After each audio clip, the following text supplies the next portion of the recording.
RCT করার পর আমরা যে ক্রাউন প্রোভাইড করে থাকি সেই ক্রাউন নিয়ে অনেক কোশ্চেন পেশেন্টদের মধ্যে থেকে থাকে।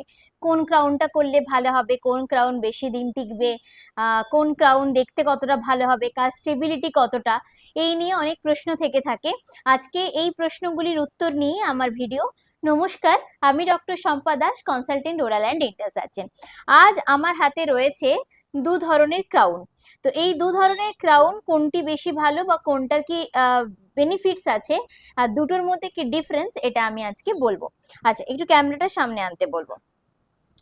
আমার হাতে দুদিকে দুটো ক্রাউন আছে। এটা একটা মানুষের নিচের চোয়াল আর এইটা একটি মানুষের নিচের চোয়াল।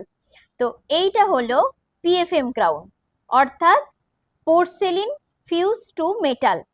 অর্থাৎ কিরকম না, এই যে ওপর থেকে দেখছেন পুরো জিনিসটা দাঁতের কালার, কিন্তু এর পেছন দিকে রয়েছে মেটাল একটা কোটিং।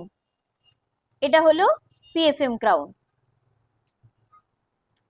আর এই যে ডান হাতে যেটা দেখছেন, এটা হলো একদম ওপর থেকে দাঁতের কালার, কিন্তু এর ভেতর দিকটা পুরোপুরি সাদা, অর্থাৎ এর ভেতরে কিন্তু কোনো মেটালের লেয়ার নেই। এবার এই দুটোর মধ্যে কি ডিফারেন্স, তো এই যে মেটালটা রয়েছে ভেতরে, ওপরে যেহেতু একটা পোর্সিলিনের লেয়ার রয়েছে, এটা যখন আমরা পেশেন্টের মুখে দিয়ে দেব, দীর্ঘদিন ব্যবহারের ফলে কিন্তু এই পোর্সিলিনের লেয়ারটা কিন্তু খুলে যেতে পারে বা ছেড়ে যেতে পারে বা ক্ষয়ে যেতে পারে, চিপ অফ হতে পারে। তখন কি হবে, ভেতরে যে মেটালের লেয়ারটা থাকছে এটা বেরিয়ে যাওয়ার চান্সেস থাকে। আর জারকোনিয়ার ক্ষেত্রে যেহেতু ভেতরটাও সাদা বাইরেটাও সাদা, তাই সেক্ষেত্রে কিন্তু এটা বেরিয়ে যাওয়ার চান্সেস থাকছে না। মানে যদি ক্ষয়েও যায় তাহলেও কিন্তু ভেতরটা সাদাই থাকবে।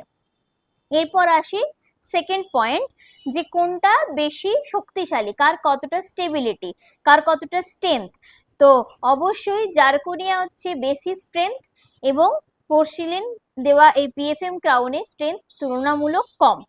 এবার আসি অ্যাস্থেটিক্যালি সুন্দর কোনটা, কোনটা দিলে আপনার বাইরে থেকে একদমই বোঝা যাবে না যে আপনার ওই দাঁতটাতে ক্রাউন দেওয়া আছে, সেটা হলো জারকোনিয়া। জারকোনিয়া অনেক বেশি রিয়েলিস্টিক, একদম রিয়েলের মতো দেখতে লাগে, সেই কারণে জারকোনিয়া কিন্তু আরো বেশি সুন্দর দেখায়।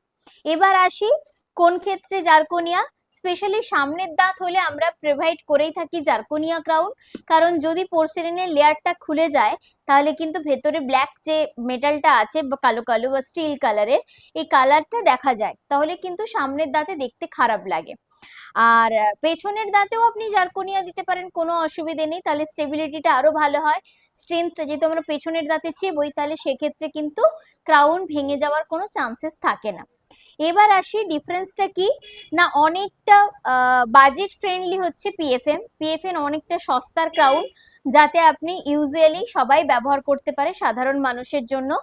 আর যাদের একটু বাজেটটা বেশি থাকে, একটু হাই কোয়ালিটি নিতে চায়, সেক্ষেত্রে কিন্তু জারকোনিয়া আমরা প্রেফার করি, কারণ জারকোনিয়ার রেটটা তুলনামূলক বেশি হয়। এবার আপনি চাইলে সেটাতে ওয়ারেন্টি কার্ড করাতে পারেন, একটা 5 ইয়ার্স ওয়ারেন্টি হয়, 10 ইয়ার্স ওয়ারেন্টি হয়, 15 ইয়ার্স ওয়ারেন্টি হয়, আপনি এক্সট্রা করে ওয়ারেন্টি করাতে পারেন। ওয়ারেন্টি করালে কি হয় না, ওই ওয়ারেন্টি পিরিয়ডের মধ্যে যদি আপনার কোনোভাবে ক্রাউনটা নষ্ট হয়ে যায়, তাহলে ফ্রি অফ কস্ট ক্রাউনটা দেওয়া যায়। আশা করছি আমি বোঝাতে পারলাম পিএফএম ক্রাউন আর জারকোনিয়া ক্রাউনের মধ্যে ডিফারেন্স কি। তো এইটুকু বোঝানোর জন্যই ছিল আজকের ভিডিও। সবাই ভালো থাকুন, সুস্থ থাকুন, নমস্কার।